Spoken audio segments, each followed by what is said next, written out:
স্বাগতম জনাইছোঁ আকৌ এটা নেক্সট ভিডিঅ'লৈ। আৰু এইফালে তিয়কত দেখিছে এয়া ঘঁৰিয়াল ওলাইছে আৰু ইয়াৰ তিয়কৰ পৰিৱেশ চব মেইন ৰাস্তাত পূৰা মানে সোঁত বুলি আছে। গাড়ীবিলাক যান-বাহনবিলাক যাব পৰা নাই, চাইডে ৰখি গৈছে। আৰু এইফালে আগলৈ দেখিছেনে পানীৰ গাড়ী মানে আধাটো পূৰা, আৰু এইফালে মানুহৰ ঘৰ আধা বুৰি গ'ল আৰু একঁকাল পানী হৈ আছে। বাকী ৰাস্তাত গাড়ীবিলাক ৰখাই থৈছে, মানে বহুত দূৰণিৰ পৰা অহাবিলাকো ৰাস্তাত কাষত ৰখি থাকিবলগীয়া হৈছে।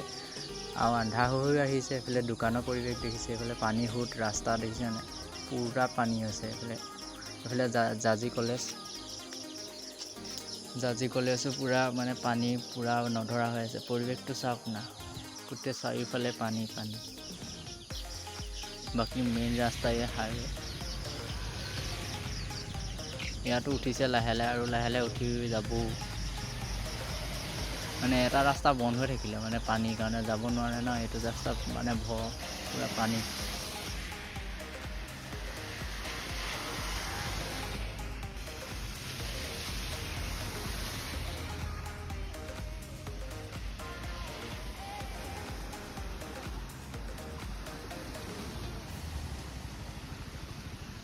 বাকী বাদলি পুখুৰী কণ্ডিশ্যন এয়া মানে হাইৱে পূৰা পানী সোঁত বুলি আছে। বাকী এইফালে চিকেবি কলেজ, চিকেবি তলতো পানী গোটেই চাৰিওফালে। গাড়ী দেখিছে নাই, আধাটো বুৰ খাই গৈছে, মানে লাহে বাঢ়ি গৈ আছে পানীটো।